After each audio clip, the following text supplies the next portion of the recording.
नमस्कार, मैं हूं Iqbal Parvez. India news desk में आपका स्वागत है। साथियों, भारतीय जनता पार्टी डर गई है किसान के आंदोलन से पूरी तरह से। अब ये साफ नजर आ रहा है कि भारतीय जनता पार्टी घुटनों पर आ चुकी है और आने वाली है। उनके दिल में किसानों का भय बढ़ चुका है, यहां तक कि अमित शाह बुरी तरह से घबरा चुके हैं। अमित शाह जैसा आदमी किसान के इस आंदोलन से डर चुका है, किसानों की जो प्रतिक्रियाएं आ रही हैं उससे डर चुका है। सोचिए, अमित शाह जैसा आदमी अगर डर चुका है तो फिर किसान आगे क्या करेंगे। निश्चित तौर पर उनकी जीत होगी। हम आगे अपने इस वीडियो में बताएंगे कि और ये बताने की कोशिश करेंगे कि क्यों हमें लग रहा है कि अमित शाह डर गए हैं। लेकिन उससे पहले हम आपको बता दें कि लगातार वार्ता का दौर चल रहा है। भारतीय जनता पार्टी, नरेंद्र मोदी की सरकार ये सिर्फ टाइम पास कर रही है, क्योंकि वो ये जानती है और दुनिया को ये बताना चाहती है कि हम तो किसानों से बात करना चाहते हैं, लेकिन किसान हमारी बात नहीं मान रहे हैं। किसान लगातार अड़े हुए हैं कि 3 काले कानून को वापस किया जाए। भारतीय जनता पार्टी चाहती है कि सुप्रीम कोर्ट किसी भी तरह से इस मामले को अपने हाथ में ले, क्योंकि उन्होंने पहले ही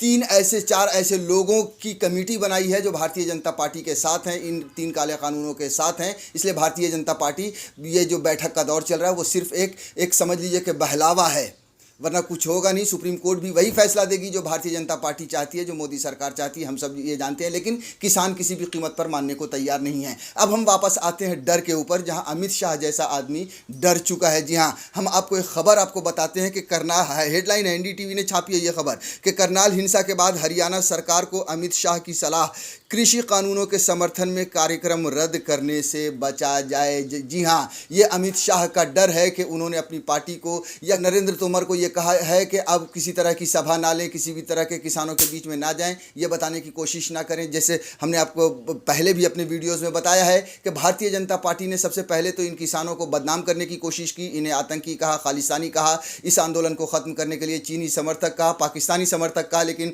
जब उन सब के बावजूद किसानों का हौसला नहीं टूटा, तब भारतीय जनता पार्टी ने अपने बड़े बड़े नेताओं को उतारा मैदान में कि देश के अलग अलग हिस्सों में अपनी सभाएं करें और किसान को बताएं कि ये बिल कितने फ़ायदेमंद है किसानों के लिए। ऐसी कई सभाएं हो ही रही थी कि करनाल में, हम आपको थोड़ा सा बैकड्रॉप बता दे रहे हैं कि करनाल में हरियाणा के मुख्यमंत्री मनोहर लाल खट्टर ये सवाल लेने वाले थे, किसानों को संबोधित करने वाले थे। लेकिन और वहाँ पे आपको बता दें कि 2200 से ज़्यादा पुलिसकर्मी तैनात किए गए थे ताकि वो किसान उस बीच में ना आए जो इस बिल का विरोध कर रहे हैं। लेकिन किसानों ने उन सारे घेरों को तोड़ा और उनके मंच पर धावा बोल दिया। ऐसा धावा बोला कि मनोहर लाल खट्टर को मैदान छोड़कर, मंच छोड़कर भागना पड़ा। हेलीकॉप्टर तक किसानों ने दौड़ा लिया। ये एक ऐसा डर था जो अमित शाह के दिलो दिमाग पर बैठ गया है। उसके अलावा उससे पहले भी बहुत सारी ऐसी घटनाएं हुई हैं जहां मनोहर लाल खट्टर को कभी काले झंडे दिखाए गए तो कहीं किसानों ने, भारतीय जनता पार्टी के नेता हैं, उनके घर पर धावा बोला, उनको घर में, समझ लीजिए कि घर के बाहर उनके प्रदर्शन किया।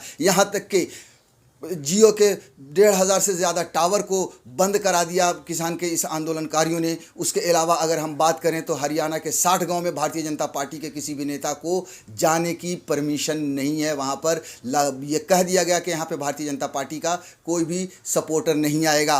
ये वजह थी अमित शाह जैसे आदमी के दिल में डर बिठाने की, जो लग रहा है कि अमित शाह के दिल में डर बैठ गया है। इसी वजह से उन्होंने कहा है कि अब किसी भी तरह का आप लोग महासभा ना लें, किसानों के बीच में ना जाएं। उसके अलावा एक और बहुत बड़ा डर है कि एक एक कर उनके साथी तक छोड़ के जा रहे हैं। जी हाँ, आप सोचिए कि शिरोमणि अकाली दल, जो एनडीए को बनाने वालों में से एक हैं, शिरोमणि अकाली दल ने किसानों के समर्थन में भारतीय जनता पार्टी का साथ छोड़ दिया। यही वजह है कि अमित शाह और भारतीय जनता पार्टी के दिल में डर घुस गया है। अब हम आगे आपको थोड़ा सा इस खबर को विस्तार से बता देते हैं कि गृह मंत्री अमित शाह ने हरियाणा सरकार को सलाह दी है कि वह कृषि कानूनों के समर्थन में कार्यक्रम करने से बचें। हरियाणा के शिक्षा मंत्री कंवर पाल गुर्जर ने बुधवार को संवाददाताओं को बताया कि गृह मंत्री ने कहा है कि अगली सूचना तक कार्यक्रम को रोक दिया जाए। अमित शाह की तरफ से यह सलाह करनाल के निकट एक गाँव में हुए घटना के बाद सामने आया है। मुख्यमंत्री मनोहर लाल खट्टर को करनाल के निकट एक गांव में एक बैठक रद्द करने के लिए मजबूर होना पड़ा था।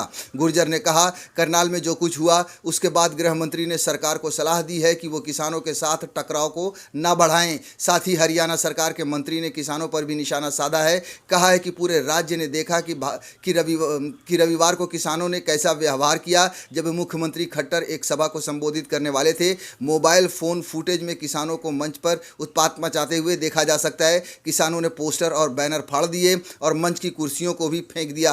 मुख्यमंत्री को बिना उतरे वापस जाने के लिए मजबूर होना पड़ा। उस दिन पहले सैकड़ों लोग एक टोल प्लाजा के सामने इकट्ठा हुए थे, जहां उन्हें पुलिस ने रोक दिया था। हालांकि आंसू गैस और लाठीचार्ज के बावजूद वे बैरिकेड को तोड़ने और घटनास्थल तक पहुंचने में कामयाब रहे थे। मुख्यमंत्री ने बाद में मीडिया को बताया था कि करीब 5,000 लोग मेरे आने और बोलने का इंतजार कर रहे थे, लेकिन ऐसा नहीं हो पाया।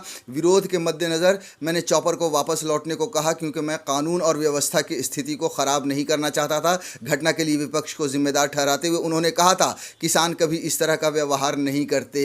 यही है, ये जो भ्रम फैलाने की कोशिश है कि ये जो किया गया है वो किसानों ने नहीं किया है, किसान इस तरह का व्यवहार नहीं करते। असल में वो किसान ही हैं। अगर आप सोचिए कि 60 गांव में भारतीय जनता पार्टी के नेताओं के प्रवेश पर प्रतिबंध है, एंट्री की इजाज़त नहीं है, वो किसान ही हैं। अकाली दल ने साथ छोड़ा, उन्होंने किसान के समर्थन के लिए ही छोड़ा। कुल मिलाकर ये जो हालात चल रहे हैं और अमित शाह का जो ये बयान आया है कि भैया अब आप किसानों के बीच में ना जाएं, किसानों के बीच जिससे किसानों में टकराव पैदा हो, ये देखकर कहना गलत नहीं होगा कि अमित शाह डर गया है। अमित शाह के दिल में भय बैठ चुका है। भारतीय जनता पार्टी अब घुटनों पर आती दिख रही है। किसान का आंदोलन तेज़ हो रहा है और जिस तरह से किसानों के हौसले बुलंद है, उसे देखकर कहना गलत नहीं होगा कि एक न एक दिन जीत किसानों की ही होगी।